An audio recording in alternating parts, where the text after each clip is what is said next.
Bolehkah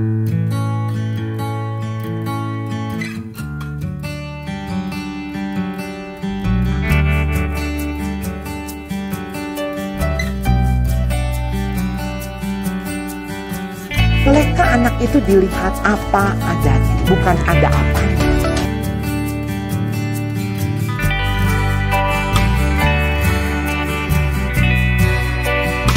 Juang itu adalah ketahanan ketika mereka menghadapi kesulitan. Jadi kesulitan itu tidak dilewatkan begitu ya, artinya cari gampangnya, cari jalan pintas.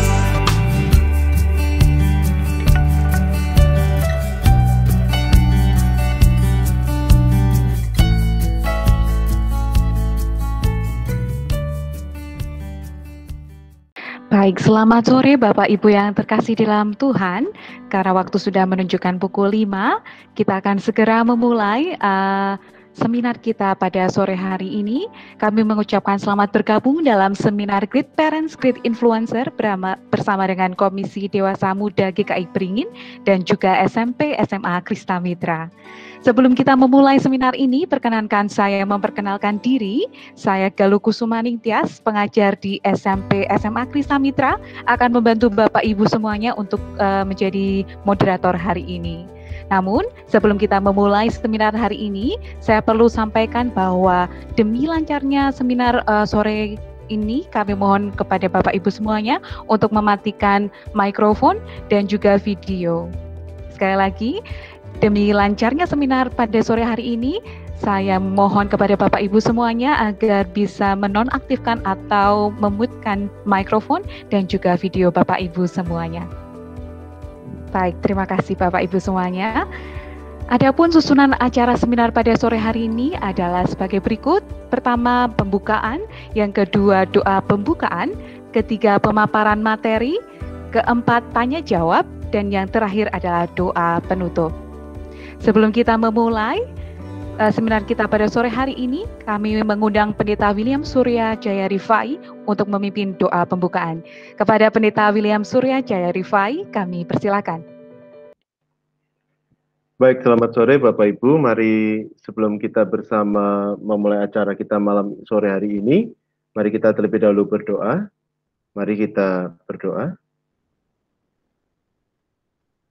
Tuhan yang Maha Baik, kami sungguh bersyukur sore hari ini, meski kami tidak bisa bertatap muka secara langsung di sebuah tempat yang sama, tetapi kami diberi anugerah teknologi yang boleh menolong kami untuk boleh berjumpa, dan bukan sekedar berjumpa tetapi juga boleh berbagi, belajar bersama, diperlengkapi, khususnya dalam peran kami sebagai pendidik. Baik kami, khususnya kami di tengah keluarga sebagai orang tua, maupun juga kami yang berprofesi sebagai para pendidik. Kami sungguh bersyukur Tuhan untuk kesempatan yang Tuhan berikan buat kami boleh diperlengkapi melalui webinar malam sore hari ini. Dan bersyukur bersama dengan kami boleh hadir Bu Charlotte yang akan berbagi pengalaman, berbagi ilmu, berbagi wawasan kepada kami. Biarlah apa yang dibagikan sungguh boleh memperkaya kami, menjadi bekal bagi kami untuk menjalankan peran kami sebagai orang tua. Tuhan yang pegang pimpin acara sore ini dari awal sampai akhir, setiap materi yang disampaikan sungguh biarlah menjadi berkat untuk kami semua. Berkati juga rekan-rekan kami yang mungkin sedang mengalami kesulitan, biar Tuhan pimpin sertai supaya mereka boleh bergabung dengan kami bersama. Dan berkati teknologi yang ada, biarlah semua boleh berfungsi dengan baik dan menolong kami untuk boleh mengikuti seminar ini dengan baik. Terima kasih ya Tuhan, kami bersyukur dan menyerahkan seluruh rangkaian acara sore ini hanya di dalam nama Tuhan Yesus Kristus. Amin. Kami ucapkan terima kasih kepada Pendeta William Surya atas kesediaannya memimpin doa pembuka. Bapak Ibu yang terkasih di dalam Tuhan, tidak memungkiri bahwa sebagai orang tua, kita pasti menginginkan segala sesuatu yang terbaik untuk tumbuh kembang, serta masa depan putra-putri kita. Tetapi pernahkah Bapak Ibu terbersit beberapa pertanyaan seperti, apakah kita sudah mendampingi putra-putri di track yang tepat? Apakah kita sudah menjadi role model yang tepat bagi putra-putri kita? Atau mungkin kita juga pernah bertanya kepada diri kita sendiri, sudahkah kita berperan dalam melatih ketahanan ataupun daya juang putra-putri dalam menghadapi masalah? Nah, jangan khawatir Bapak Ibu, pertanyaan-pertanyaan tersebut akan terjawab dengan tuntas dengan bergabungnya narasumber kita pada sore hari ini, yaitu Ibu Charlotte Kapriyatna. Selamat sore Ibu Charlotte. Selamat sore Ibu Galuh. Ya, Ibu Charlotte adalah pendiri dan direktur Sekolah Atalia Serpong Tangerang yang hampir 30 tahun berkecimpung dalam dunia pendidikan dan dalam 20 tahun terakhir ini secara khusus terlibat dalam kelas parenting, seminar keluarga maupun ceramah pendidikan baik di sekolah maupun di gereja. Beliau merupakan sarjana pendidikan di IKIP Jakarta jurusan Psikologi Pendidikan di tahun 1987, Magister Pendidikan di Universitas Negeri Jakarta, program pendidikan anak usia dini pada tahun 2012 dan juga Magister Ministry di Seminari Alkitab Asia Tenggara Malang 2013. Tentunya dengan bergabungnya Bu Charlotte kami sangat senang sekali, dan tanpa mengurangi waktu selanjutnya kepada Ibu Charlotte, waktu sepenuhnya kami persilakan Ibu. Iya, terima kasih saya boleh hadir di Semarang ya, yang artinya walaupun secara lewat teknologi, jadi saya tidak perlu secara fisik ada di Semarang, tapi saya bisa bertemu dengan Bapak Ibu. Saya bersyukur sekali kalau sore hari ini Bapak Ibu bisa meluangkan waktu untuk kita belajar bersama-sama. Ya, great parents, great influencer. Ya, jadi orang tua yang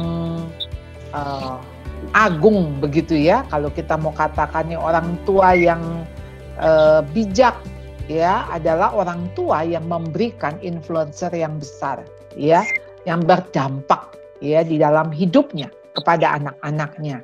Dan tentu saja ketika mereka berdampak, dampak apa yang diberikan? Apakah dampak negatif? Tentu saja tidak ya. Apa yang diberikan kepada orang tua adalah dampak positif yang harusnya ketika keturunan ya, lewat anak, lewat cucu, kita melihat Tuhan dipermuliakan. Nah, saudara, apa yang dikatakan oleh Billy Graham? Jadi the greatest legacy one can pass on to one's children and grandchildren is not money or other material things accumulated in one's life, but rather a legacy of character and faith. Legacy yang terbesar yang seseorang bisa berikan kepada anaknya, kepada cucunya, bukan uang, bukan hal-hal yang bersifat material, ya, materi yang dikumpulkan sepanjang hidupnya, tapi legacy karakter dan legacy iman. Nah, saudara, kalau melihat kalimat ini, kita justru terbalik dengan kondisi sekarang, yang mana ketika orang tua mengumpulkan uang, lalu mereka mengatakan ini kan buat kamu juga, ya, ini kan nanti buat masa depan kamu.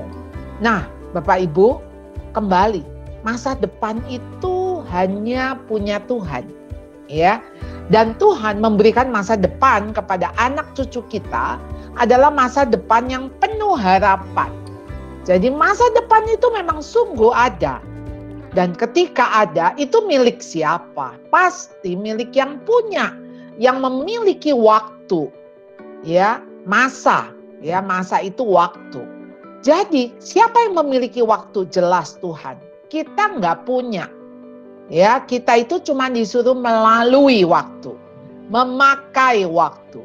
Jadi ketika disuruh melalui memakai waktu, kita ini nggak bisa menggenggam waktu. Kita nggak bisa mempercepat waktu, nggak bisa memperlambat atau menahan. Jadi yang punya waktu itu siapa? Jelas Tuhan. Satu-satu yang tidak dikasih kita untuk kita kuasai yaitu waktu. Jadi waktu itu cuma bisa dipakai, dilalui, dilewati. Nah, demikian juga dengan waktu masa lalu. Kita tidak bisa balik ke masa lalu atau waktu yang akan datang. Tidak bisa kita percepat dan belum tentu kita tiba di waktu yang akan datang itu. Jadi, masa depan itu hanya milik Tuhan. Dan Dia sudah menyediakan buat anak-anak kita. Masa depan akan jadi apa dan akan bagaimana. Nah, jadi apa yang harus dilakukan oleh orang tua? Yaitu legacy of character dan legacy of faith. Iman ya yang kita berikan ya dan karakter yang kita contohkan, walaupun iman itu tentu tidak diturunkan. Jadi belum tentu orang tuanya beriman, pasti anaknya beriman. Karena iman adalah pemberian dari Tuhan.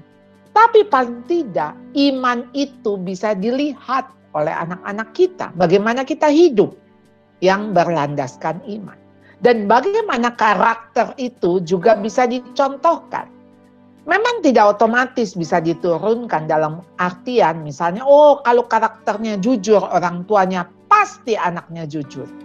Jelas itu bukan diturunkan secara herediter. Tidak diturunkan di dalam keturunan, begitu ya. Jadi ini kalau orang tuanya baik, pasti anaknya baik. Bukan. Tetapi karakter dan iman itu bisa diperlihatkan kepada anak.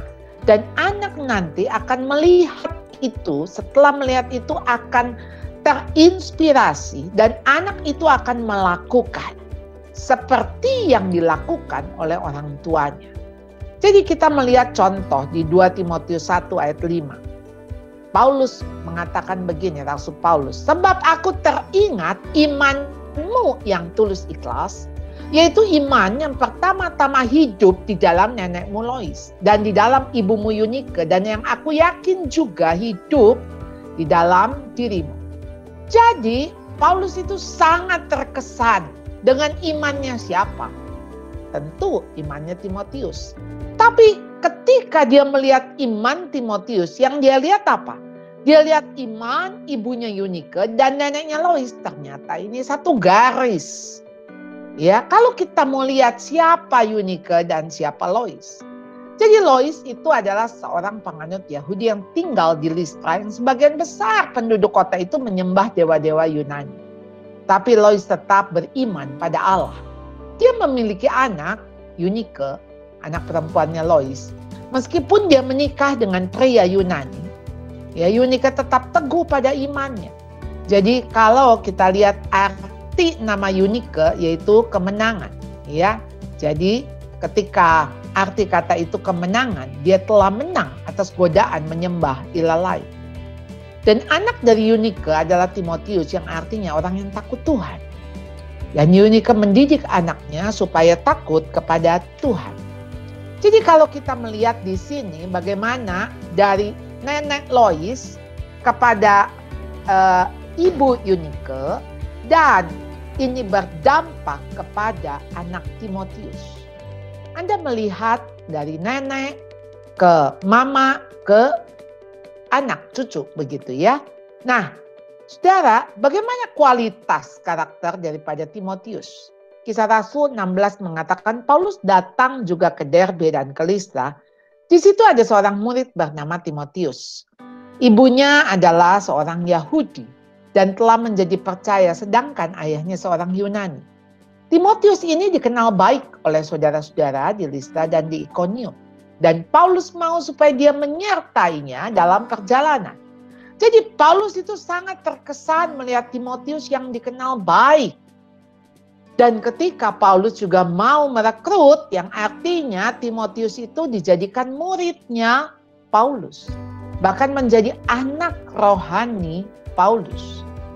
Di Filipi 2 ayat 19 dikatakan surat Paulus kepada jemaat Filipi. Tetapi dalam Tuhan Yesus kuharap segera mengirimkan Timotius kepadamu. Karena tidak ada seorang padaku yang sehati dan sepikir dengan aku. Dan yang begitu bersungguh-sungguh memperhatikan kepentinganmu. Kamu tahu bahwa kesetiaannya telah teruji. Dan bahwa ia telah menolong aku dalam pelayanan Injil. Sama seperti seorang anak menolong bapaknya. Dialah yang kuharap akan untuk kukirimkan dengan segera. Bagaimana Paulus memberikan rekomendasi tentang Timotius kepada jemaat Filipi. Yang dikatakan dia itu sehati sepikir dengan aku. Kenapa? Karena yang sungguh-sungguh memperhatikan kepentinganmu, sama seperti aku, Timotius juga begitu. Dan kesetiaannya telah teruji. Bagaimana Timotius menolong Paulus di dalam pemberitaan Injil, itu sama seperti anak menolong bapa.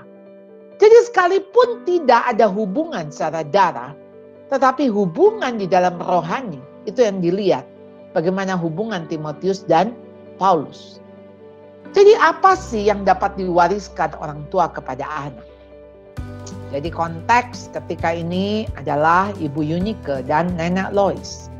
Yang pertama, yaitu memiliki iman yang tulus ikhlas yang bisa dilihat dan dirasakan oleh anak-anaknya. Iman itu harus dengan ketulusan dan kebenaran. Jadi iman tidak bisa tumbuh di dalam kemunafikan. Kenapa? Karena iman itu adalah sesuatu yang harus bisa dilihat, dirasakan, ya. Jadi saudara, kalau misalnya saya akan kasih lihat apa yang dikatakan oleh Ibrani, ya. Ibrani pasal yang ke-11 ayat yang pertama, ya, mengatakan begini. Iman adalah dasar dari segala sesuatu yang kita harapkan dan bukti dari segala sesuatu yang tidak kita lihat. Artinya kita nggak lihat tapi ada buktinya. Nah saudara, iman saudara itu harus bisa dibuktikan. Dalam konteks ketika saudara percaya sama Tuhan. Saudara betul-betul percaya nggak?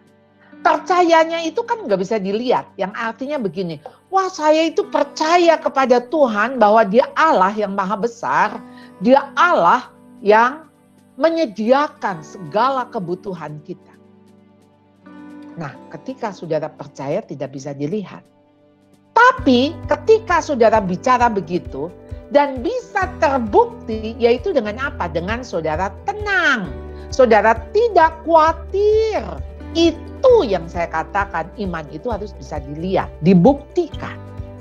Dengan saudara bisa tenang, tidak khawatir tentang apapun juga. Tetapi saudara berdoa, nyatakan segala keinginan saudara kepada Tuhan yang memang menyediakan. Dan setelah itu saudara punya damai sejahtera yang dari Allah yang memelihara hati dan pikiran saudara. Nah, saudara, di situ bukti saudara bahwa saudara beriman. Saudara, ini kita berada di tengah-tengah kondisi yang tidak ideal, ya. Kondisi di mana semua orang kena dampak dari pandemi ini. Ya, ada yang dampak ekonomi, ada yang dampak sakit penyakit, kehilangan orang-orang yang dikasihi. Saudara, kita tidak berada pada kondisi yang baik, ya. Tetapi saudara mau nggak mata iman saudara melihat di tengah-tengah yang tidak baik ini ada yang baik. Karena kita percaya segala sesuatu mendatangkan kebaikan bagi orang-orang yang mengasihi Dia dan yang terpanggil sesuai dengan rencananya. Saudara, iman yang tulus itu iman yang bisa dirasakan, yang bisa dilihat dengan dibuktikan bahwa iman itu bertumbuh. Saudara, bagaimana saudara kita ini bisa menularkan iman kita kepada anak? Nah, saya pakai kata menularkan. Karena memang iman itu tidak bisa diberikan dalam konteks, wah saya wariskan. Jadi ketika saudara mewariskan iman, yang artinya saudara beriman kepada Tuhan bahwa anak, cucu, semua keturunan saudara memiliki iman yang seperti saudara dan kalau boleh bahkan lebih. Tambah-tambahkan iman. Mengasihi Tuhan lebih dari apapun, takut akan Tuhan lebih dari apapun juga. Jadi saudara, apa sih saudara ketika membimbing anak kepada iman yang menyelamatkan di dalam Kristus Yesus? Tidak bisa tidak ketika saudara punya iman kepada Kristus Yesus. Saudara pasti ingin sekali, saudara pasti rindu sekali anak-anak saudara berada di dalam keselamatan. Oleh iman kepada Kristus Yesus. Itu yang pasti saudara rindukan. Ya. Nah ini yang tadi ayat yang kita baca, sebab aku teringat imanmu yang tulus, ikhlas, yaitu iman yang pertama-tama hidup di dalam nenekmu Lois, di dalam ibumu Yunike, dan yang aku yakin Yakin. Kenapa? Iman yang seperti itu yang hidup juga di dalam dirimu. Itu yang dilihat oleh Paulus. Jadi saudara, ya, ketika iman percaya itu yang akan membawa kepada menghormati firman Tuhan dan melatih anak-anaknya hidup di dalam firman. Jadi setelah orang tua iman, kemudian firman, saudara, menghidupi firman dalam tindakan sehari-hari ketika kita menghadapi pergumulan, cobaan, tantangan, atau membuat keputusan. Saudara, saya tidak tahu di dalam konteks sekarang ini, begitu banyak cobaan dan godaan, ya. Mana yang kita ambil? Kalau sekarang, saudara, kita dihadapi dengan situasi sulit. Saudara, bukankah di situ ada pelajaran yang sangat penting sekali, saudara, yang untuk saudara hadapi dan saudara lalui ketika saudara bisa mengajarkan itu kepada anak. Saudara, saya membuat klip-klip selama masa pandemi ini tentang karakter. Karakter apa saja yang bisa diajarkan kepada anak. Ya, saya karakter jujur misalnya ya. Saat ini saudara itu justru harus ngajarin anak jujur melalui saudara jujur. Saudara jujur kalau sekarang saudara di PHK misalnya. Saudara ketika di PHK, saudara jangan pura-pura saudara tetap kerja. Saya punya teman saudara ketika dia tidak punya pekerjaan, apa yang dia lakukan? Pagi-pagi dia pergi keluar. Seolah-olah dia berangkat kerja. Padahal setelah itu dia nongkrong. Nongkrong di sebuah kafe. Dia tunggu sampai sore, sampai malam dia pulang. Seolah-olah dia pergi kerja. Lalu saya bilang, kenapa kamu tidak mau jujur? Katakan kepada anak-anakmu. Lalu dia alasannya kasihan. Kasihan anak saya kalau dia tahu bahwa papanya pengangguran. Oh, saya bilang, justru di saat-saat seperti ini Bapak perlu dukungan dari anak dan dari istri. Jangan membohongi mereka. Lebih baik mereka menghadapi realita yang ada. Sehingga ayo sama-sama bisa berdoa, sama-sama buat strategi. Bagaimana nih sekarang? Ketika papa nggak ada penghasilan, kita harus hidup hemat. Ajarkan kepada anak untuk hemat. Untuk tidak serakah, tidak boros. Ajarkan anak untuk tetap mengucap syukur dalam segala hal, termasuk ketika diizinkan oleh Tuhan di PHK. Ketika Anda mungkin menghadapi pemotongan gaji 50%, saudara bukankah saudara harus sampaikan itu kepada istri, kepada anak? Ya tentu anak-anak bukan anak-anak yang kecil, misalnya di bawah 5 tahun, mereka juga tidak mengerti. Tapi kepada anak yang sudah remaja, pasti mereka tahu. Dan Anda harus katakan, ya sekarang papa tidak punya pekerjaan. Mari kita berdoa, minta Tuhan. Saudara, bagaimana karakter taat? Bagaimana karakter pengampunan? Bagaimana ketika karakter kesabaran? Karakter sukacita? Itu semua diajarkan kepada anak-anak. Justru di masa-masa seperti ini. Peganglah segala sesuatu yang telah engkau dengar daripadaku sebagai contoh ajaran sehat dan lakukanlah itu dalam iman dan kasih dalam Kristus Yesus. Saudara, ketika Paulus mengatakan kepada Timotius, pegang segala sesuatu yang telah engkau dengar. Saudara, bukankah itu yang kita juga katakan kepada anak-anak kita? Apa yang telah Mama ngomong, Papa ngomong, itu sebagai contoh ajaran yang sehat dan itu lakukan.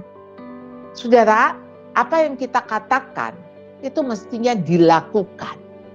Karena kalau kita enggak melakukan itu juga, itu namanya natok, ya. No action, talk only. Ya, omong doang. Tapi ketika kita melakukan, itu bisa menginspirasi anak-anak kita. Sebagai contoh, sebagai teladan. Nah, di dalam 2 Timotius 3 ayat 15, ingatlah juga bahwa dari kecil engkau sudah mengenal kitab suci yang dapat memberi hikmat kepadamu dan menuntun engkau kepada keselamatan oleh iman kepada Kristus Yesus. Saudara, dari kecil Timotius itu diajar siapa? Diajar oleh mamahnya Eunike, oleh neneknya Lois. Dari kecil sudah mengenal kitab suci, dan kitab suci ini bukan hanya memberi hikmat, tetapi juga menuntun kepada keselamatan oleh iman kepada Kristus Yesus. Saudara, betapa pentingnya Alkitab itu sudah diberitakan dan diceritakan sejak anak-anak masih kecil. Saudara, kenapa ya kita anggap ya yang namanya sekolah itu jadi lebih penting daripada sekolah minggu?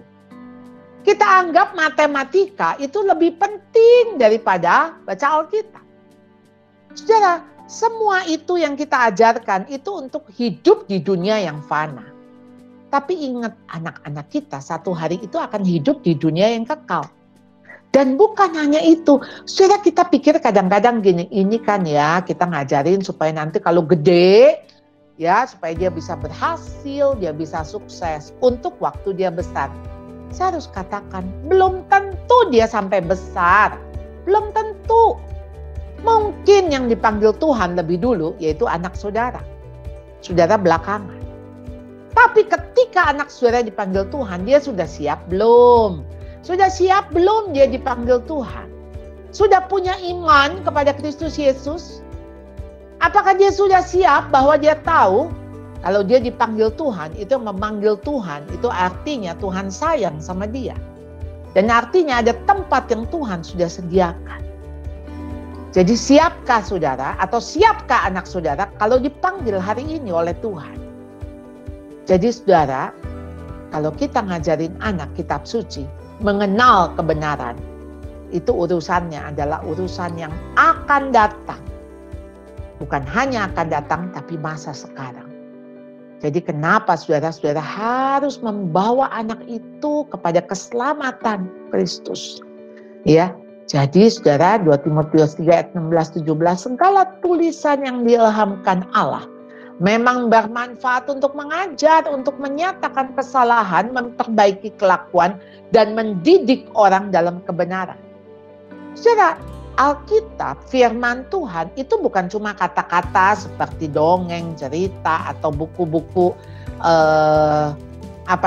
filosofi yang memberikan kata-kata mutiara, kata-kata bijak. Bukan. Saudara, itu tulisan itu diilhamkan oleh Allah yang hidup. Sehingga tulisan itu hidup. Bukan hidup artinya maksudnya tulisannya itu nanti bisa terbang-terbang, bisa kelihatan. Tidak. Tapi kata-kata itu, firman Tuhan itu seperti pedang bermata dua. Dia bisa menembus ke dalam hati kita. Dia memisahkan roh dan jiwa kita. Karena kata-kata itu bisa nancep. Ya, bisa mengajar, menyatakan kesalahan, memperbaiki kelakuan. Lewat apa, saudara? Lewat firman Tuhan. Jadi kalau saudara anak udah nggak mau dengar kata-kata saudara, saudara bisa ngomong begini. Ini bukan mama yang ngomong, ini Tuhan yang ngomong, Tuhan yang bicara. Karena apa, saudara? Firman Tuhan itu ketika saudara tabur, satu hari firman Tuhan itu bisa keluar dengan sendirinya. Ketika satu waktu itu dibutuhkan, maka Allah akan memakai firman-Nya. Maka Allah bisa menyatakan, menimbulkan, mengingatkan firman Tuhan itu. Jadi nggak ada firman Tuhan tuh yang sia-sia. Ketika diberitakan itu nggak sia-sia, saudara. Satu waktu firman itu akan berbicara kepada anak-anak saudara. Saudara, warisan apa sih saudara yang saudara bisa berikan? Warisan uang bisa habis. Anda kasih ruko 3, bisa habis itu ruko. Ya, dia salah di dalam berbisnis. Atau dia justru mungkin main judi, atau dia malas-malasan. Bisa habis uang itu. Tapi ketika firman Tuhan itu ada di dalam hatinya, itu berbuah. Ketika firman Tuhan itu, itulah yang mendatangkan hikmat. Saudara, berarti ketika dia melakukan sesuatu, dia berbisnis, dia apa saja dengan hikmat Tuhan, wow, ya saudara nggak usah khawatir. Nah yang ketiga, memberikan pengaruh besar terhadap anak-anaknya, itu great influence. Orang tua memberikan contoh dan teladan bagaimana hidup di dalam iman dan firman. Jadi bukan hanya sebagai teori saja, tetapi mempraktekkan dalam kehidupan sehari-hari. Jadi saudara, penting sekali iman dan firman itu bukan teori. Ya, jadi iman juga bukan cuman katanya. Ya, katanya Tuhan baik. Tapi kok Tuhan gak baik sama saya? Saudara kita tuh sering begini. Tuhan itu cuman sampai batas kognitif. Ya, jadi yang kita tahu. Tapi kita tidak mengalami Tuhan. Jadi kita cuman pikir, Tuhan kok baik sama orang ya? Gak baik sama saya loh. Itu tetangga saya gak percaya Tuhan. Kok malah Tuhan berkati? Kok malah hidup saya tuh udah ke gereja melayani. Saya tiap hari doa, kok Tuhan gak jawab doa saya? Saudara, kita pikir Tuhan itu sama seperti apa yang kita pikir dalam otak kita. Tuhan itu melampaui dari apa yang kita pikirkan. Jadi saudara, kenapa iman itu tadi itu menjadi bukti dari segala sesuatu yang tidak kita lihat. Dasar. Saudara, iman itu dasar. Dasar. Jadi percayanya saudara. Ketika saudara beriman. Nah saudara, bagaimana iman dan firman itu bukan sekedar teori. Ya, jadi ketika saudara memiliki iman yang menjadi dasar daripada saudara harapkan, pasti iman saudara membawa saudara kepada tekun berdoa. Karena saudara pasti akan berharap, saudara akan tahan uji di dalam pengharapan. Maka saudara, ketika saudara tahan, saudara nggak akan pakai macam-macam, nggak akan ke dukun, saudara nggak pakai orang pinter, saudara nggak pakai cara ini, cara itu yang tidak sesuai dengan iman percaya kita. Yaitu bahwa kalau Allah mau, nggak ada yang mustahil. Cuman masalahnya, kalau Allah belum mau, ya kita nggak bisa paksa, siapa kita. Jadi saudara, ayo praktekkan itu di dalam kehidupan kita. Tetapi hendaklah engkau tetap berpegang pada kebenaran yang telah engkau yakini. Dengan selalu mengingat orang yang telah mengajarkannya kepadamu. Jadi Paulus juga mengatakan kepada Timotius, ayo kamu harus berpegang pada kebenaran yang engkau terima dan engkau yakin. Nah, dengan apa? Dengan selalu mengingat orang yang telah mengajarkannya kepadamu. Jadi artinya supaya Timotius ingat apa yang diajarkan oleh Paulus, jadi mesti ingat Paulus. Ingat apa yang dikatakan, ingat apa yang telah diajarkan. Jadi kalau Anda melepas anak pergi sekolah keluar kota atau keluar negeri, kan Anda nggak usah ngomongin, aduh nak, kamu jangan sampai lupa mami loh ya, ini nih mami yang ada tompelnya di pipi ya, ini mami yang kayak gini, coba nak inget-inget ya, nanti kamu nggak pergi sekian tahun, pulang-pulang kamu lupa sama mamimu. Pasti saudara ngomongnya apa? Jangan lupa apa yang mami ngomong, jangan lupa Tuhan ya nak, jangan lupa berdoa. Ya, jangan lupa ini baca firman Tuhan. Nah, saudara, ketika saudara ngomong begitu, ingat ya apa yang mami ngomong. Ingat ya apa yang sudah mami pesan. Nah, saudara, ketika anak disuruh mengingat apa? Mengingat tetap berpegang pada kebenaran itu. Jadi tugas terpenting orang tua apa? Anda memberikan warisan iman, warisan firman, dan warisan teladan. Melalui apa saudara? Jelas keteladanan saudara itu harus ketika melalui hubungan. Hubungan antara saudara dan anak. Hubungan yang seperti apa? Hubungan yang percaya.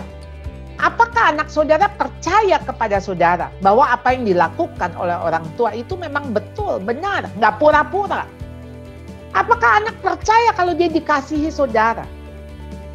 Jadi apakah ada kepura-puraan atau tidak? Sekarang begini, buktinya dari mana kalau anak percaya saudara? Apakah kalau ada apa-apa dia mau nggak cerita saudara? Jadi jendela hati itu terbuka pada saat paling up atau pada saat paling down. Jadi kalau dia punya berita yang paling menggembirakan, orang nomor satu yang mau dikasih tahu siapa?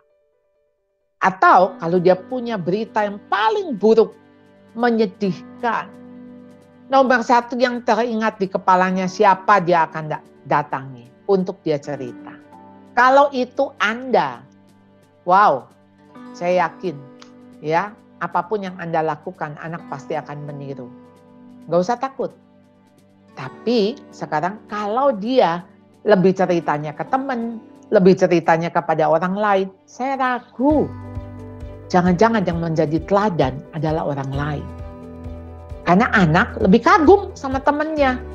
Kagum sama orang yang dia ceritakan, yang dia percaya. Ini ada Susanna Wesley, saudara, ibu dari John Wesley dan Charles Wesley. Dia punya 19 anak dengan 16 peraturan. Ya, jadi saudara, ini 16 peraturannya, ya, kurang lebih anak nggak boleh makan di luar jam makan, nggak boleh tidur di atas jam 8, ya. Anak harus bisa minum tanpa mengeluh, minum obat tanpa ngeluh. Ngajari anak berdoa begitu dia bisa bicara. Melatih anak bersikap tenang kalau saat doa keluarga, tidak memberi saat anak bertindak negatif, tidak menghukum saat anak jujur, tidak membiarkan perbuatan dosa tanpa menghukum. Yang artinya tentu ketika dia bohong tetap dihukum, tetapi bukan dimarahi, dihardik, lalu kemudian dikasih hukuman yang untuk kejujurannya. Karena kejujurannya itu nggak boleh dihukum. Yang dihukum itu perbuatan dosanya. Tidak menghukum 2 kali untuk 1 kesalahan. Ya. Lalu bagaimana memuji, memberi hadiah saat anak berkelakuan baik. Memuji untuk usaha anak kalau dia ingin menyenangkan orang lain. Mengajarkan anak takut kepada hukuman. Sebab repot sekali kalau anak udah nggak takut sama hukuman, apa coba yang dia bisa takut? Mengurangi kehendak egois anak. Ya, karena itu perlu bekerja sama dengan Tuhan untuk menyelamatkan jiwa anak. Ya, lalu kemudian menghargai hak milik pribadi, bahkan untuk hal yang sepele. Kalau itu hak pribadi anak, kita harus minta izin. Perhatikan dengan cermat setiap janji yang dibuat Anda harus tepati. Dan anak perempuan tidak diperbolehkan bekerja sebelum ia bisa membaca. Saudara, dari seorang Ibu Susanna Wesley. Ibu ini tidak sekolah. Ya, sampai dia menikah akhirnya dia belajar. Dia belajar berbagai bahasa asing. Dan dia belajar teologi. Luar biasa ibu ini walaupun anaknya banyak. Tapi masih ada waktu untuk dia bisa belajar. Dan ayahnya seorang pendeta, dia menikah dengan seorang pendeta juga. Nah, dia punya prinsip begini. Jadi di dalam mendisiplin anaknya, hal pertama yang harus dilakukan adalah menaklukkan keinginan mereka dan membawa mereka kepada ketaatan. Saudara bisa bayangkan, seorang Ibu Susanna yang mengatakan hal yang pertama yaitu apa? Keinginan anak harus ditaklukkan. Supaya apa? Yang ada tuh keinginan Tuhan. Karena keinginan manusia tuh keinginan daging, keinginan mata, keangkuhan itu. Dan membawa hati anak untuk taat. Kalau dia nggak bisa taat sama orang tuanya, bagaimana dia taat sama Tuhan? Kalau dia nggak bisa taat kepada orang tuanya, bagaimana dia bisa taat kepada gurunya? Dan ketika menundukkan keinginan anak ini harus dilakukan sesegera mungkin. Semakin cepat, semakin baik. Sebab jika koreksi sikap diabaikan beberapa saat saja, maka anak-anak langsung punya pola keras kepala dan egois. Ini bahaya sekali ketika anak keras kepala, ya ngotot, ya nggak mau ngalah, nggak mau taat, lalu egois pula.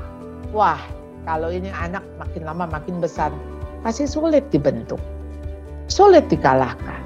Dan tidak akan pernah bisa dikalahkan tanpa kekerasan yang menyakitkan bagi saya dan juga bagi sang anak. Artinya menurut Susanna, kalau sudah dablek, kalau sudah keras kepala, itu ya stubborn, itu gimana coba? Kerasnya itu mesti dipecahin pakai apa? Pasti itu sesuatu yang akan menyakitkan saya, yang juga mesti saya kalahkan kekerasan itu. Tapi juga bagi anak juga pasti itu juga pengalaman yang pahit. Jadi kalau bisa tentu nggak usah sampai kita harus melakukan kekerasan demi supaya keinginannya ini bisa sesuai dengan keinginan Tuhan. Jika keinginan sang anak telah sepenuhnya ditundukkan dan telah digantikan dengan rasa hormat dan segan pada orang tua, maka ini akan menyelamatkan anak dari tindakan kebodohan dan kecerobohan. Jadi Anda lihat di sini, berarti anak-anak, kalau dia diganti yang tadinya dia tunduk, taat, nah itu harus diganti dengan hormat dan segan. Jadi nggak selama-lamanya ketika dia mau taat demi apa? Wah, saya kan nggak enak nanti orang tua saya marah-marah. Bukan.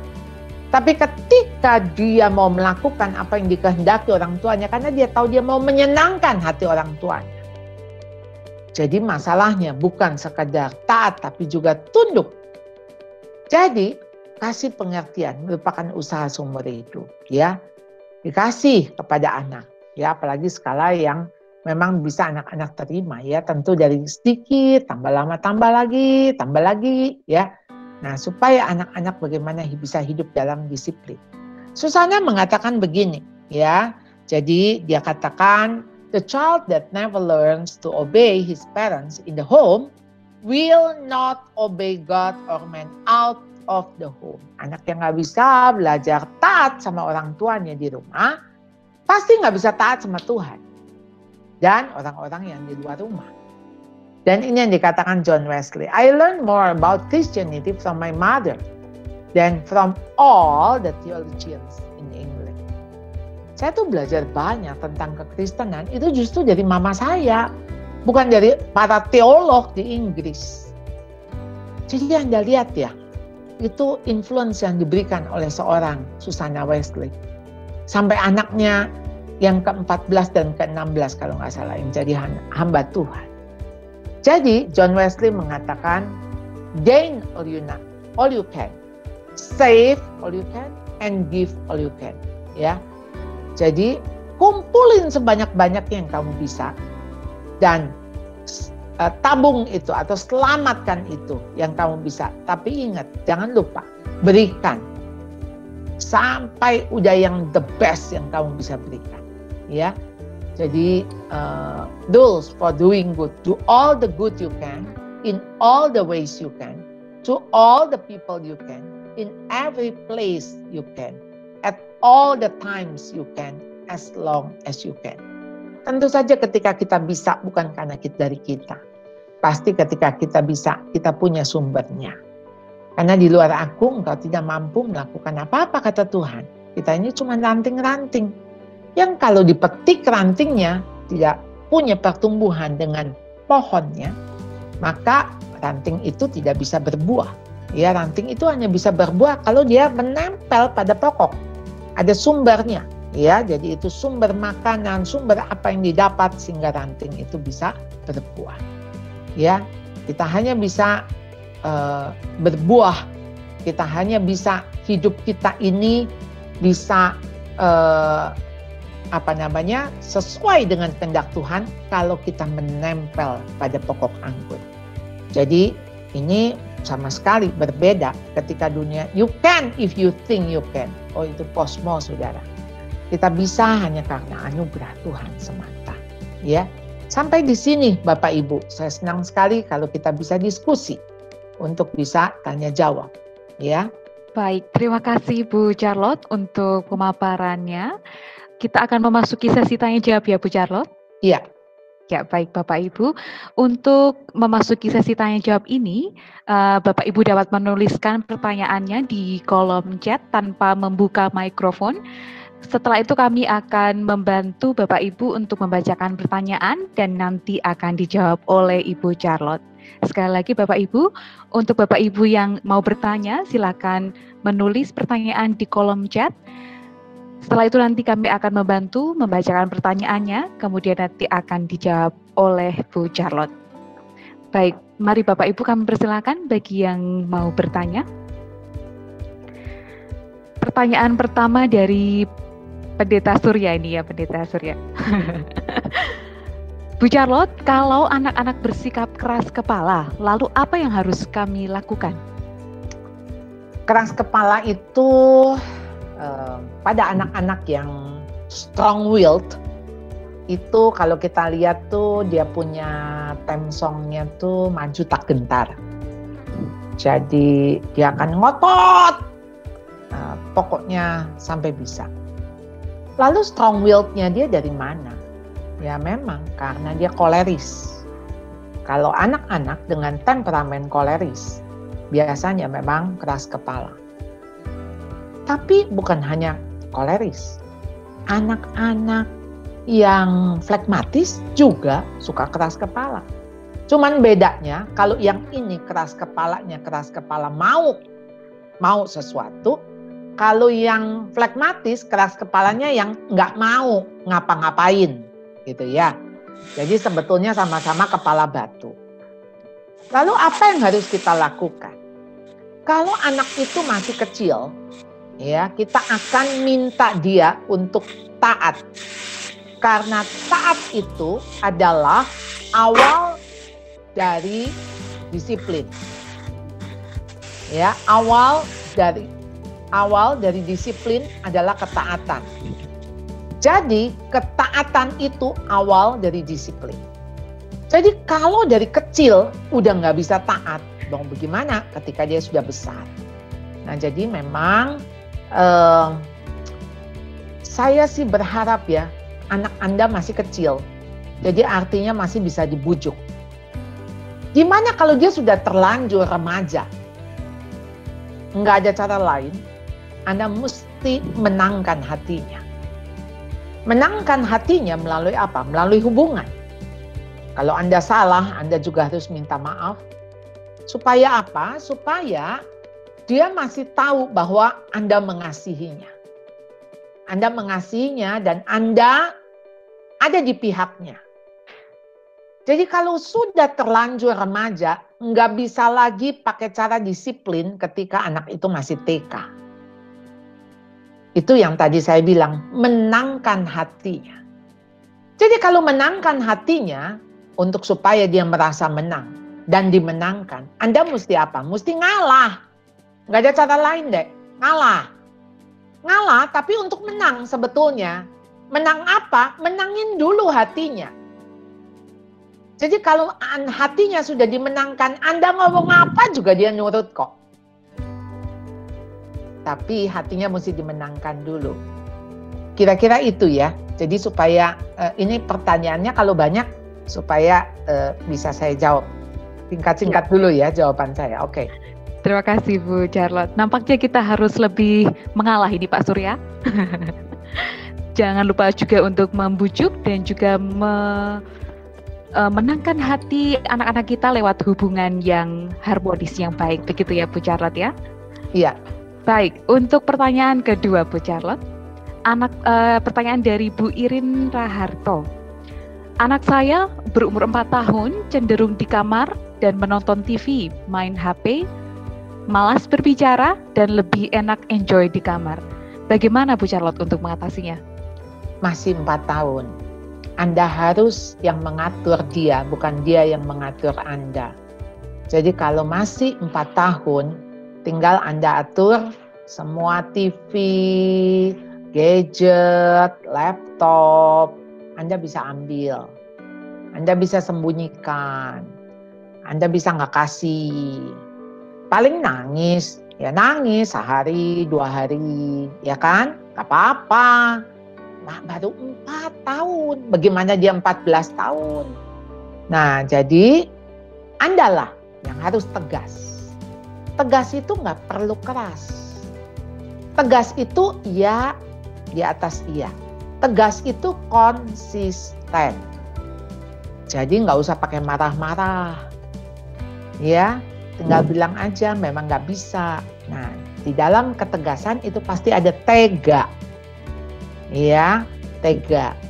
Kalau Anda nggak tega, kayaknya beli deh pil tega di pasar. Ya, nah, sehari 3 kali dimakan. Nah, kalau ada saya juga pasti beli. Ya, saya tahu ketegaan itu nggak mudah. Dan ketika Anda tega, Anda pasti teguh.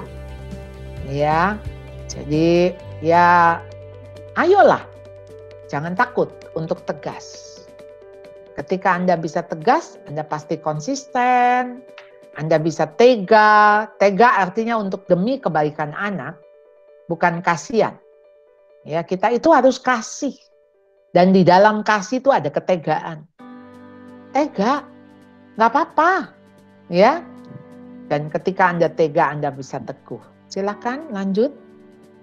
Terima kasih Bu Charlotte.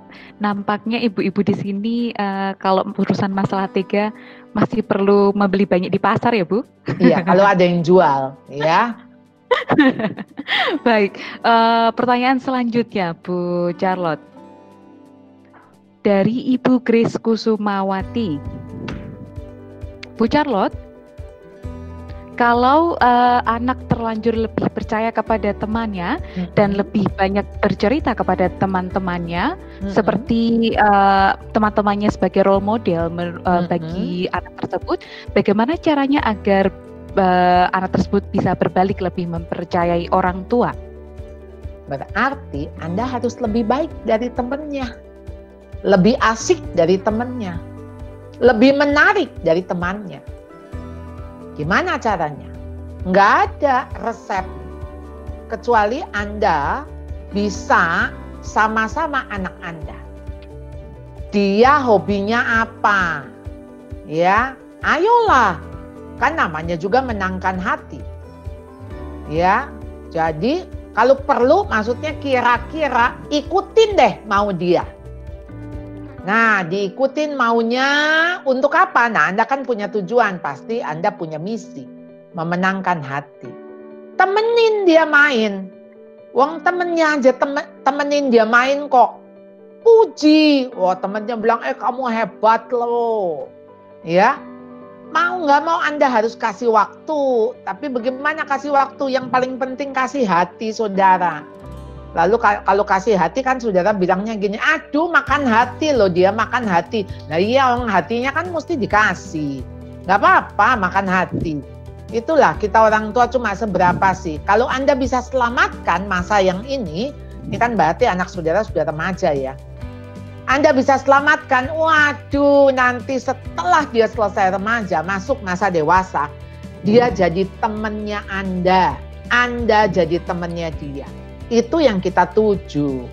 Kita tuh nggak harus jadi orang tua seumur hidup. Ya, satu hari kita nggak jadi orang tua, tapi jadi sahabatnya anak. Nah, waktu jadi sahabatnya anak, dia trust dengan Anda. Kalau sekarang kan dia lebih trust sama teman.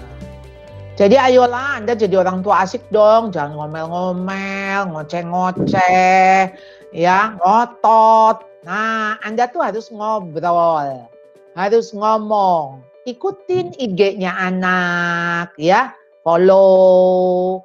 Lalu Anda juga punya Facebook, ya. Pokoknya namanya juga berteman. Temannya kayak apa ya, Anda temenin juga lah. Ibaratnya beginilah, kalau dia gila, Anda juga ikut gila dikit. Supaya nyambung. Sebetulnya sih tujuannya apa? Supaya nyambung. Kalau enggak, Anda sama dia tuh enggak nyambung. Kalau enggak nyambung, gimana wong temennya lebih nyambung kok? Kan Anda sekarang mau anak lebih dekat dengan Anda. Jangan sekali-kali ngejelek-jelekin teman-temannya. Kalau Anda jelek-jelekin temannya, ini gara-gara temanmu ya kayak gini ya, kamu jadi begini. Lah, dia makin melindungi temannya. Karena kan dia merasa teman-temannya kayak diancam gitu kan. Nah, dia makin berpihak kepada teman. Pokoknya mau temannya jelek kayak apa, nggak usah dikotak-atik. Nah sekarang Anda harus lebih baik dari temannya, itu aja. Ya, supaya dia lebih nempel sama Anda. Kalau enggak kan dia nempel sama temannya. Gimana caranya supaya dia enggak begitu melekat sama teman, tapi melekat ke Anda? Nah, daya tarik Anda mesti lebih kenceng. Gimana caranya itu? Supaya dia bisa lebih ke Anda gitu ya. Nah itu daya tarik untuk hatinya itu loh. Supaya hatinya melekat ke Anda, nggak ke teman. Iya. Silakan Bu Galuh. Ya, terima kasih Bu. Habis ini pasti rame-rame semua pada bikin media sosial ini Bu. Oh iya. Tapi tujuannya kan maksudnya untuk ke anak ya. Jadi pasti tentunya Bu. Kita punya misinya itu kan memang untuk menyelamatkan anak, ya, membangun hubungan dengan anak. Benar. Ya. Baik, pertanyaan selanjutnya baik Bu Charlotte.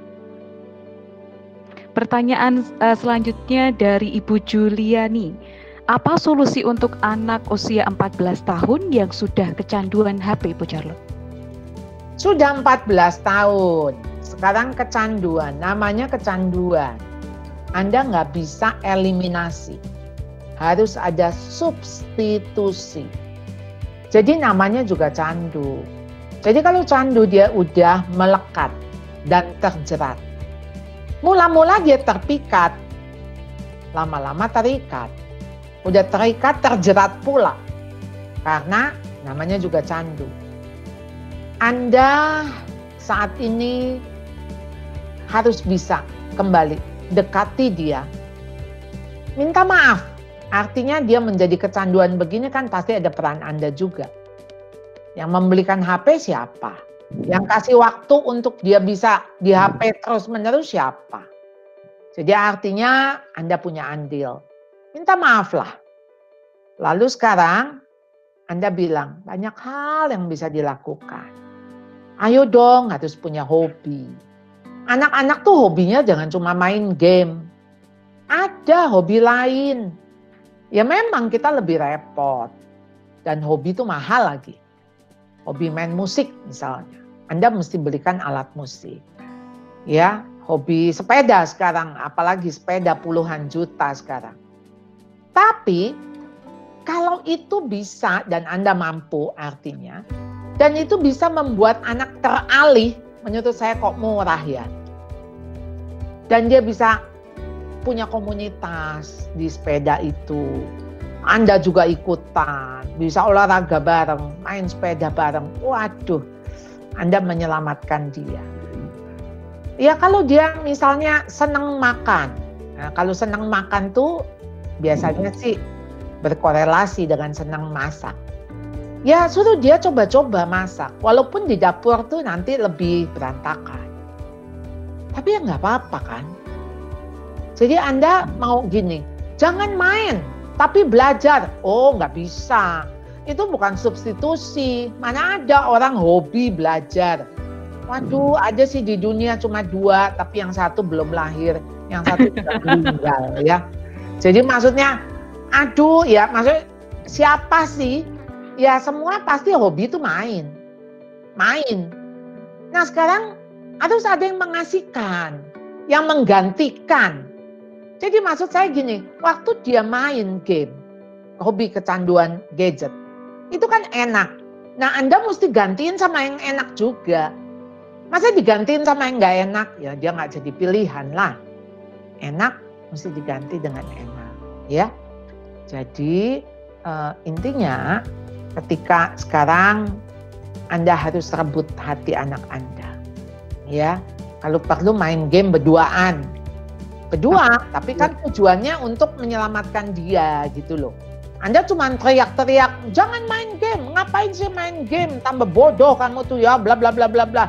Ya, itu sih ajang untuk menjauhkan Anda dengan dia. Kalau Anda ngomel-ngomel ya tambah jauh toh anaknya. Gitu. Ya. Ayo mendekatkan diri. Gak lama loh. Sekarang umur 14. 18 dia keluar rumah. Tinggal 4 tahun sama Anda. Ya. Oke, silahkan. Terima kasih, Bu. Pertanyaan selanjutnya dari Bapak Arianto Dwi Mukti. Bagaimana menyiasati orang tua yang pulang kerjanya sudah sore dan hanya punya waktu mengajari anak di malam hari? Sedangkan kalau di malam hari, anak pasti sudah dalam keadaan lelah dan lebih ingin menghabiskan waktu bermain bersama orang tua dibanding belajar, Bu. Mari, Bu. Iya. Sekarang tuh metodenya merdeka belajar. Jadi kalau metodenya merdeka belajar, Anda tahu nggak, belajar itu sebetulnya lebih masuk kalau lewat main. Jadi Anda mesti ngomong gini, yuk kita main angka-angkaan. Nah, tebak-tebakan angka. Kalau ini kali ini berapa, tapi kita bilangnya main. Ya, yuk kita main huruf-huruf nih, coba hurufnya disusun. Ya, jadi apa? Coba nama papa, siapa nama papa? Ambil hurufnya, huruf apa?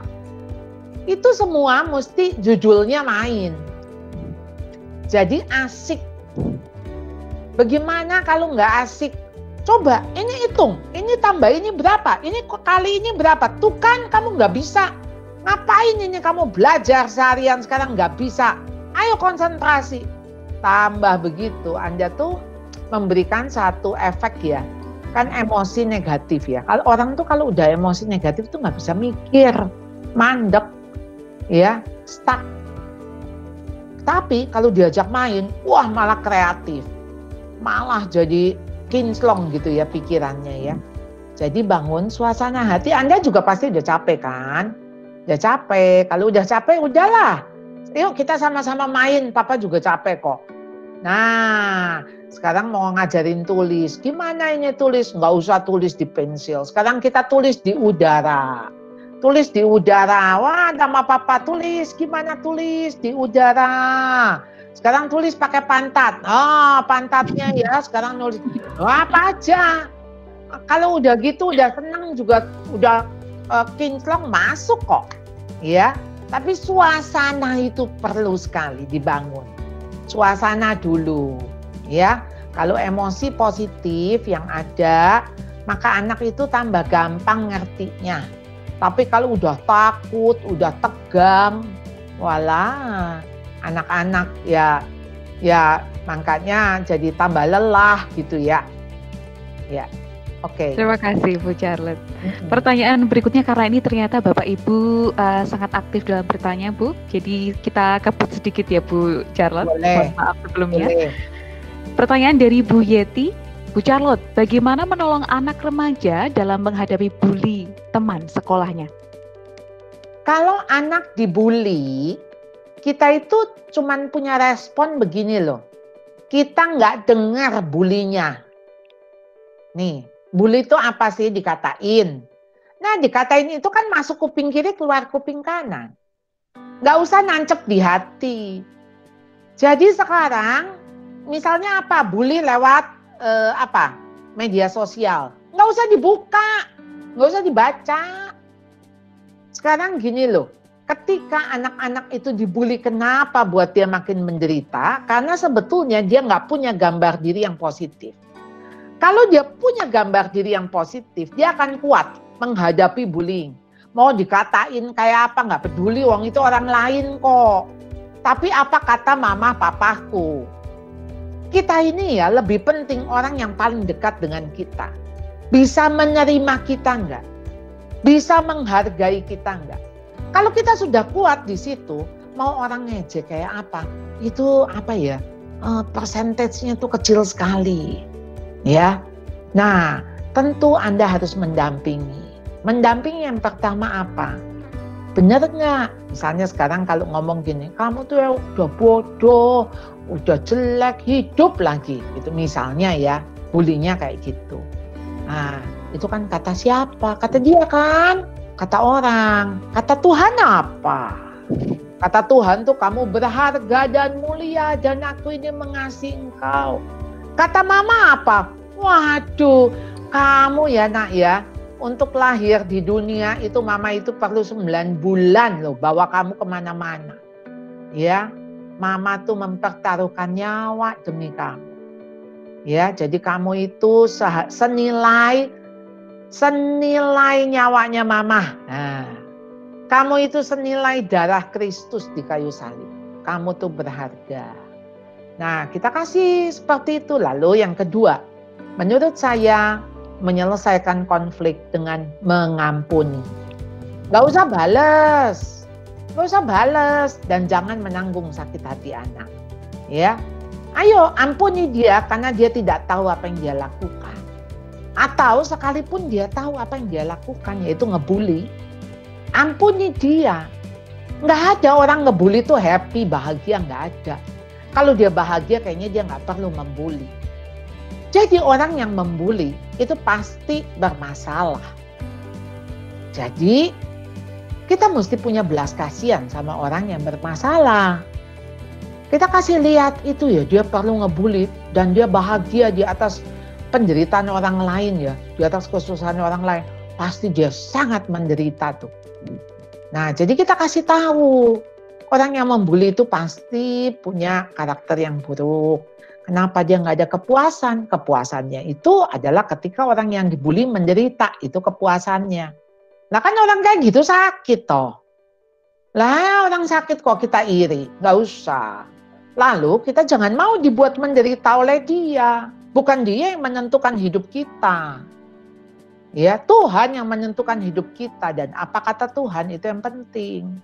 Nah, mengampuni, melepaskan pengampunan, doain. Nah, fungsi Anda mendampingi.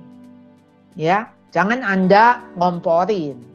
Ya balas, tulis aja lagi. Emangnya kamu lah, Anda itu namanya memberikan bensin di atas api. Nggak menolong anak. Ya. Ini untuk bullying aja kita perlu 1 sesi. Ya, nggak apa-apa. Berarti perlu dijadwalkan ya Bu ya, dijadwalkan dulu ini. Iya. Ayo, pertanyaan lain Bu Galuh. Baik Bu. Sebaiknya sejak kapan anak mulai diajari membaca Alkitab? Apakah ada metode baca Alkitab tertentu untuk anak balita? Mestinya sih ada ya, walaupun saya tidak begitu menguasai. Tetapi maksud saya begini, anak itu ya dari kecil, ini kan saya punya cucu 2 tahun, kebetulan tinggal bareng sama saya. Kok dia tahu loh itu Alkitab. Jadi kalau kami ibadah online, dia udah kumpulin itu Alkitab. Dan sebetulnya ketika kami baca Alkitab, dia juga tahu. Karena kami ini ada PA, lalu dia tahu. Dan dia seperti seolah-olah baca gitu, walaupun dia belum bisa ngomong. Jadi sebetulnya di dalam pemahaman dia, itu sudah tahu, itu Alkitab. Yang tinggal tentu saja kan dia nggak bisa baca dan sebagainya. Kita yang membacakan. Kita yang membacakan dan anak-anak itu seperti spons. Anda bisa bayangin nggak, spons itu ketika dia bisa menyerap air luar biasa. Dan kok firman Tuhan itu firman yang hidup. Tentu aja ketika Anda bacain ayat atau bacain Alkitab, kita menceritakan kepada anak-anak tentang kasih Tuhan dan kebesaran Tuhan. Itu untuk anak-anak balita. Bagaimana Tuhan itu mengasihi dan Tuhan itu Allah yang Maha Kuasa. Itu dulu. Ya, Anda mau bacain kitab Wahyu pusing dia, ya. Anda bercerita karena anak-anak itu lewat cerita. Ya, betapa Alkitab itu banyak sekali cerita tentang Allah. Dan waktu Anda bercerita dengan mimik muka, dengan gaya, dengan apa, pasti memberikan impression. Dan saya kok yakin ya, kan kita ini punya bonding.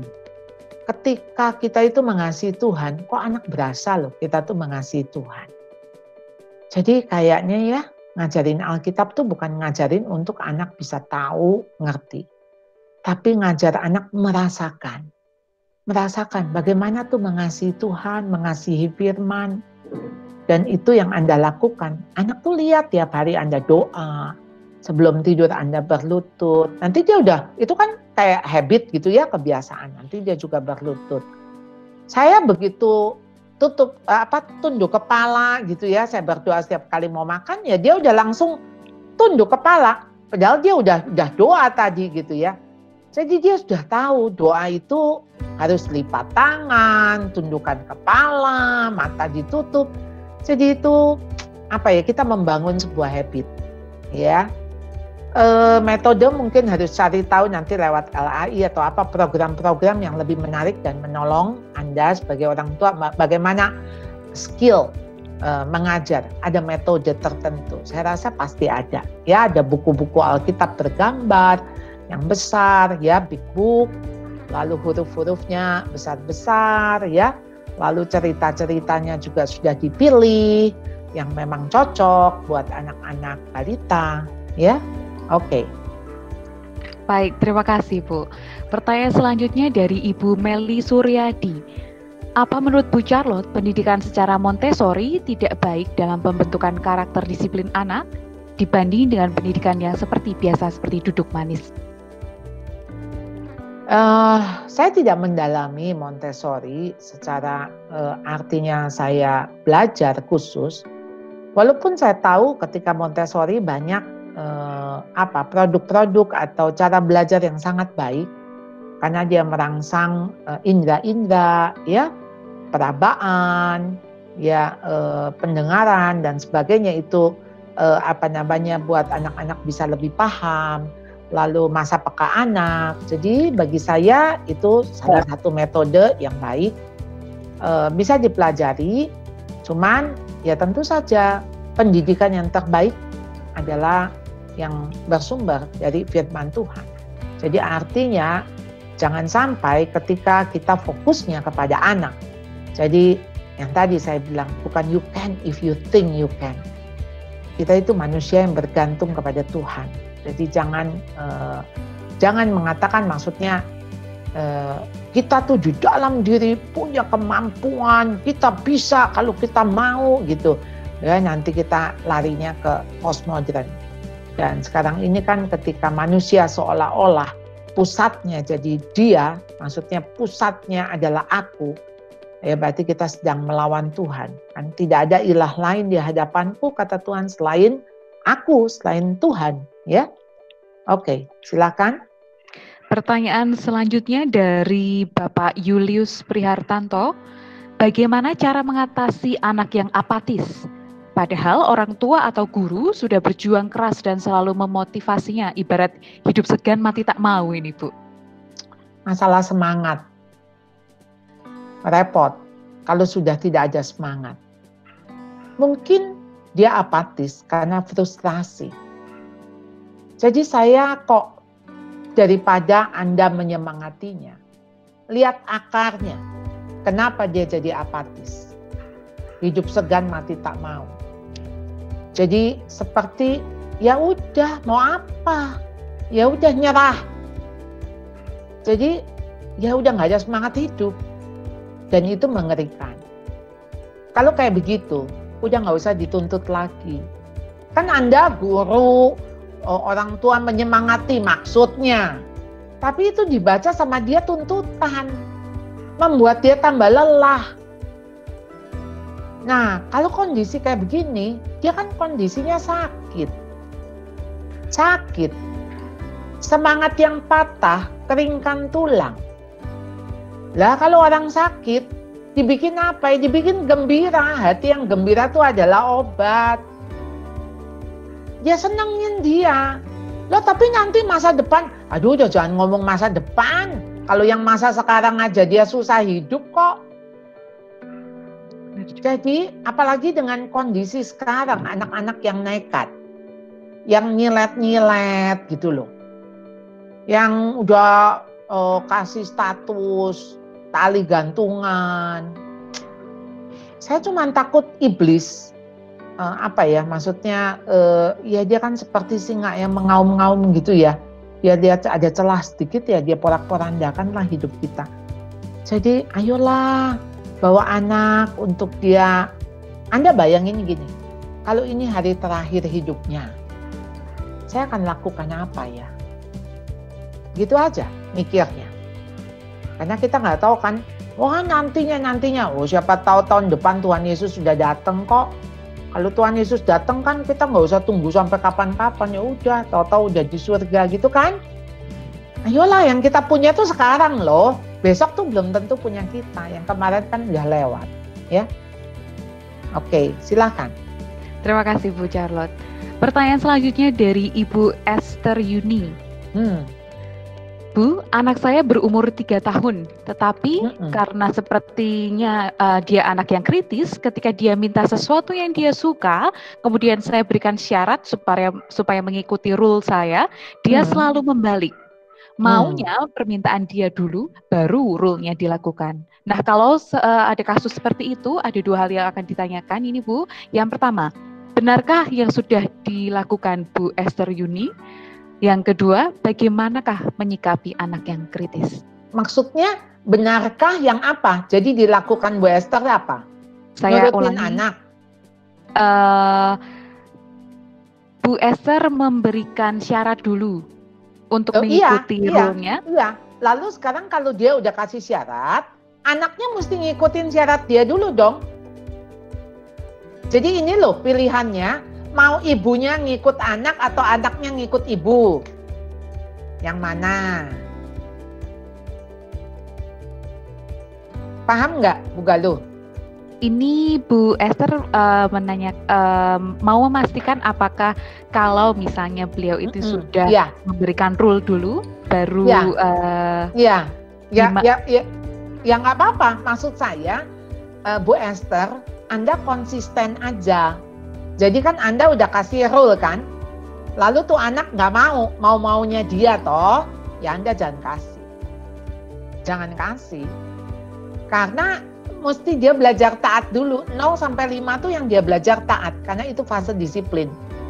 Jadi jangan Anda yang taat sama dia. Kan hai anak-anak taatilah orang tuamu di dalam Tuhan. Kan bukan hai orang tua taatilah anakmu. Nah, kan bukan gitu. Ya. Lalu menghadapi anak kritis. Kritis itu boleh. Kritis itu kan artinya ketika dia bertanya, kenapa begini, kenapa begitu, tapi bukan memberontak, bukan melawan.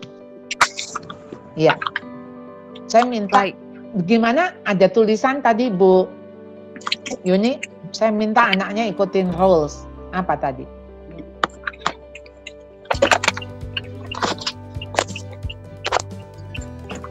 Iya. Iya, maksud saya minta anaknya ikut role saya dulu baru kasih permintaannya. Iya, betul. Iya, betul seperti itu, Bu. Iya. Oke? Sudah terjawab ya, Bu? Iya. Oke. Baik. Pertanyaan selanjutnya bisa Bu Charlotte? Iya. Kalau orang tua kurang saya baca, saya bisa baca di chatting. Iya, saya baca aja ya, bukan dulu ya.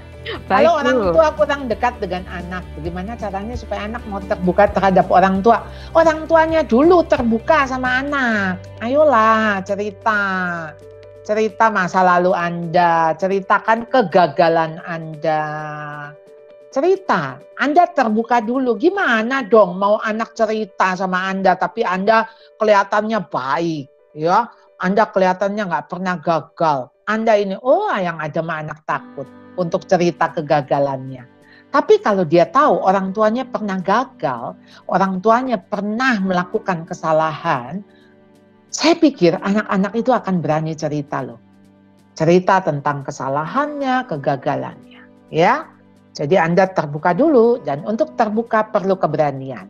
Ya, berani. Ayo buka topeng. Ya, jangan pakai topeng. Ya, untuk Anda bisa close.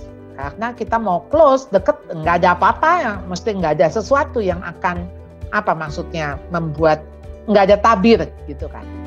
Ya, Bu Yeti, Bu Charlotte gimana menolong anak remaja? Itu tadi ya, sudah ya? Ya, Oke.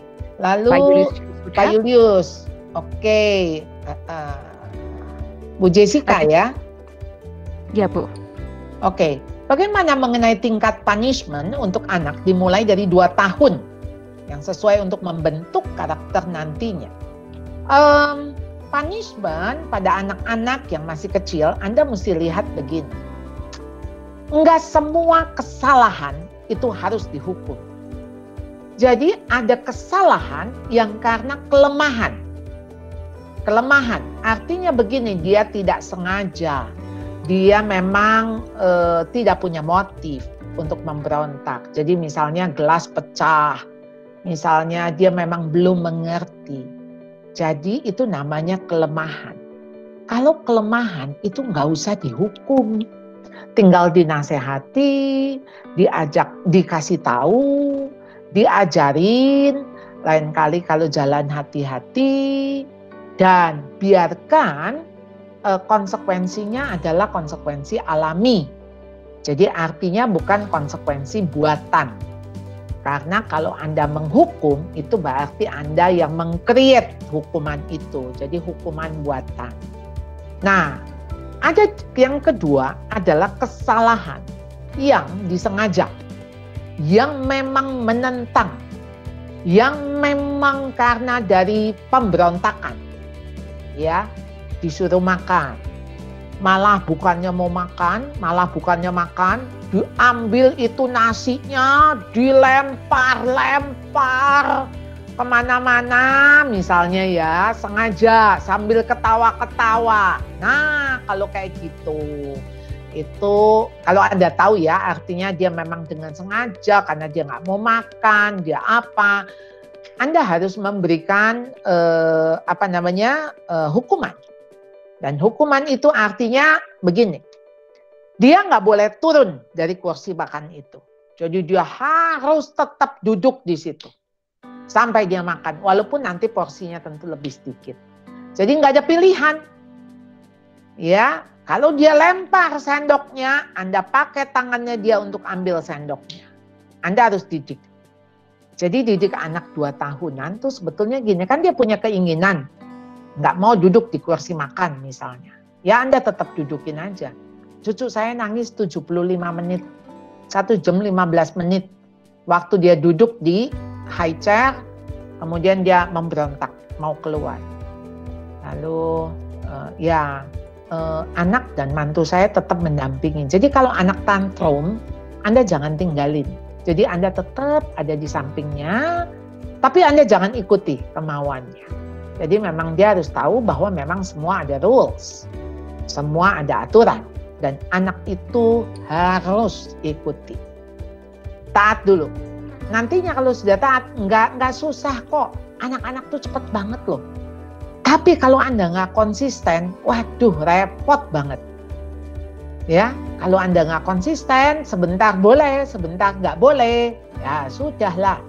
Jadi artinya membuat anak-anak juga bisa tahu ini kuncinya di mana nih, rahasia untuk kelemahan orang tuanya di mana. Wah, kalau dia sudah mulai memelas, dia sudah mulai atau ngamuk, tantrum, jeduk-jedukin kepala ke tembok. Nah, begitu dia jedukin kepala ke tembok, Anda kasih apa yang dia mau.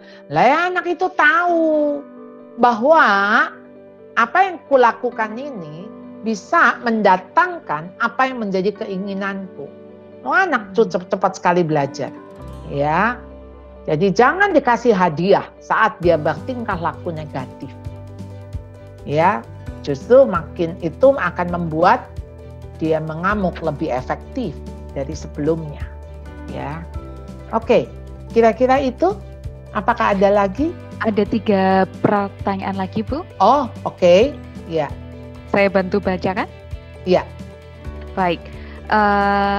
Pertanyaan dari Pak Gideon. Oke.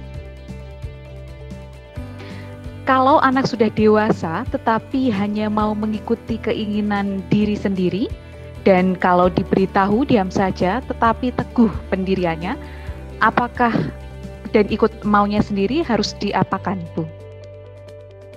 Kalau anak sudah besar, akhirnya biarkan dia ketemu konsekuensinya. Karena kalau keinginannya saya tuh harus dikasih, maksudnya gini loh, contohnya apa? Keinginannya positif nggak? Kalau positif ya nggak apa-apa toh. Masa orang nggak boleh punya keinginan? Ya kan? Nah, kalau misalnya keinginannya negatif, ya kadangkala ya menurut saya ya, kalau udah dewasa, Anda udah nggak bisa apa-apa tuh. Cuman tinggal tangan Tuhan aja yang menolong anak itu berubah. Anda mesti pakai lutut. Maksud saya, Anda mesti berdoa banyak untuk dia. Pakai lutut, pakai air mata untuk membawa dia ke dalam tangan Tuhan. Karena Anda ngomong, pasti ditentang sama anak. Karena hubungan juga udah rusak mungkin. Anak itu juga udah terbiasa, pola perilakunya, pokoknya apa yang aku mau, itu yang aku lakukan. Jadi ibaratnya tadi yang Bu Susana bilang, Susana Wesley, untuk bisa menghancurkan kekerasan hatinya, jadi akan mendatangkan sakit baik Anda sebagai orang tua maupun anak. Nah itu yang mungkin nanti kita akan alami. Tapi ya minta pertolongan Tuhan deh ya. Next. Berikutnya dari Ibu Esti Lala. Bagaimana pendekatan kepada murid yang sangat introvert, Bu? Sangat introvert, sangat tertutup, sangat insecure. Jadi mesti bikin dia secure, nyaman. Anda jangan desak, Anda jangan paksa untuk dia terbuka. Jadi Anda hanya harus sabar menunggu kapan waktunya untuk dia membuka diri. Kalau itu nyaman buat dia, pasti dia buka diri. Dan itu butuh waktu. Jadi memang Anda harus menunggu dengan sabar. Intens, tetap berhubungan dengan dia. Nanti satu waktu dia yang cari Anda kok. Kalau dia udah trust dengan Anda, ya. Jelas? Pertanyaan terakhir, iya. Pertanyaan dari Ibu Marta Ratnawati, bagaimana membuat anak peka dengan sekeliling? Karena apabila diamati, anak sekarang cenderung hidup di dunia sendiri seperti menonton TV, melihat HP, atau eksis di dunia maya. Oleh karena itu, anak-anak harus dibawa kepada lingkungan sosial. Jadi jangan hidup dalam dunianya sendiri. Kasih tahu sekarang itu banyak orang susah makan, ya. Kalaupun lihat TV, lihat berita yang maksudnya di mana mengasah empatinya anak. Jadi anak-anak itu harus diperlihatkan dengan situasi-situasi di luar hidupnya yang nyaman. Jadi ada sesuatu yang tidak nyaman. Jadi Anda mesti berikan lebih banyak konteks-konteks seperti itu. Lalu ajak dia untuk melakukan apa yang bisa dilakukan. Menyisihkan baju, kalau dia punya baju yang cukup banyak, sisihkan baju-baju yang udah nggak muat, mainan-mainan yang sudah tidak dipakai, barang-barang apa saja yang ada di rumah yang bisa diberikan kepada orang lain. Lalu anak itu disuruh melihat siapa yang susah. Mulai dari sekeliling, pasti ada kok orang susah, orang miskin, yang memang harus kita tolong. Jadi Anda mesti melatih dengan anak melihat, lalu melakukan.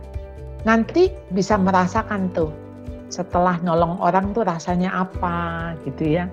Saya rasa ini Anda sedang melatih kepekaannya. Sehingga nanti dia akan mudah empati, bisa belas kasihan sama orang ya.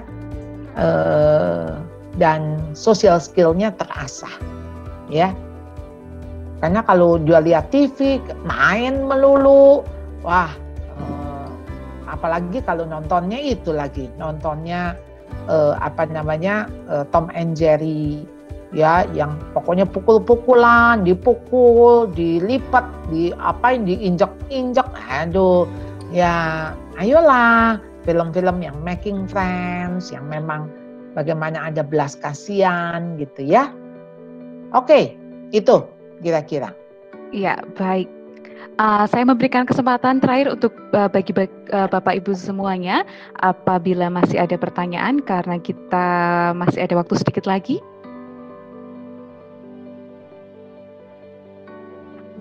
Nampaknya sudah tidak ada pertanyaan lagi ya Bapak Ibu. Ya. Baik, terima kasih Bu Charlotte untuk pemaparannya. Ya. Baik, Bapak Ibu yang dikasihi Tuhan, hari ini kita sudah diingatkan kembali melalui Ibu Charlotte bahwa sebagai orang tua kitalah teladan yang utama. Apa yang orang tua lakukan, itulah yang akan ditiru dan dilakukan putra-putri kita.